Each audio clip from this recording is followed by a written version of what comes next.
முஸ்லிம் பெண்களுடைய ஆடைகள் இன்று அவர்கள் விரும்புவது ஆடையாகிவிட்டது. அவர்களுடைய உடலை வெளிப்படுத்துவதை இன்று கண்ணியமாக கருதுகிறார்கள்.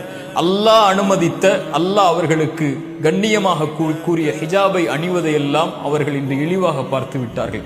ஒரே ஒரு செய்திதான், அறிவுரையாக அல்ல, சிந்தனைக்காக.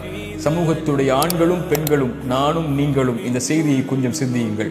அப்துல்லா இப்னு அப்பாஸ் ரலியல்லாஹு அன்ஹு அவர்கள் சொன்னார்கள், தன் தோழரை பார்த்து, சொர்க்கத்தின் பெண்ணை உனக்கு அறிவிக்கவா என்று. அவர்கள் ஒரு பெண் கடந்து சென்றார்கள். சொன்னார்கள், இந்த பெண் அல்லாஹுடைய தூதருடைய சபையில் ஒரு முறை வந்தார்கள். வந்து சொன்னார்கள், யா ரசூலல்லாஹ், எனக்கு நோய் வலிப்பு இருக்கிறது.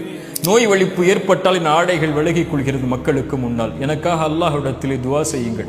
அல்லாஹுடைய தூதர் சொன்னார்கள், பெண்ணே, இதற்காக அல்லாஹ்விடத்திலே துஆ செய்கிறேன். அல்லாஹ் அந்த நோயை நீக்கி விடுவான்.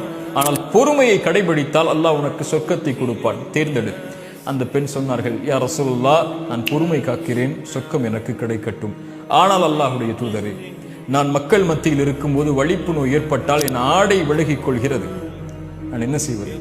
அதனால் மக்கள் என்னுடைய அங்கங்களை பார்க்கக்கூடிய சூழல் ஏற்படுகிறது. அல்லாஹ்விடத்திலே அதற்காக மட்டும் என் வலிப்பு நோய் ஏற்பட்டாலும் பரவாயில்லை, பொறுமை காக்கிறேன், என் ஆடை விலகிவிடக் கூடாது மக்களுக்கு முன்னால் என்று அல்லாஹ்விடத்திலே துஆ செய்யுங்கள் என்றார்கள். அல்லாஹுடைய தூதர் ஸல்லல்லாஹு அலைஹி வஸல்லம் துஆ செய்தார்கள். சுப்ஹானல்லாஹ், அல்லாஹுடைய தூதர் அந்த பெண்ணை சொர்க்கத்தின் பெண் என்று நபித்தோழர்களுக்கு அறிமுகப்படுத்தினார்கள். அல்லாஹு அக்பர். யோசித்து பாருங்கள் கண்ணியத்துக்குரிய நண்பு சகோதர சகோதரிகளே, ஹிஜாபை நீக்கி வாழக்கூடிய பெண்களே, அல்லாஹ் அலங்கரித்த, அல்லாஹ் அழகாக்கிய உங்களுடைய உடலை உங்களுக்கு தகுதியான ஆண்களுக்கு மட்டும் வெளிப்படுத்துவதிலிருந்து விலகி இருக்கக்கூடிய பெண்கள் இந்த செய்தியை சிந்தித்து பார்க்கட்டும். அல்லாஹ் வெட்க குணத்தை நேசிக்கிறான். செயலில், சிந்தனையில், சொல்லில், நம்முடைய வாழ்வில் எந்த அங்கத்திலும் இந்த வெட்க குணம் நிறைந்திருந்தால் அல்லாஹ் ரப்புல் ஆலமீன் அந்த செயலை அங்கீகரிக்கிறான். அல்லாஹ் அந்த செயல் உடையவர்களை நேசிக்கிறான்.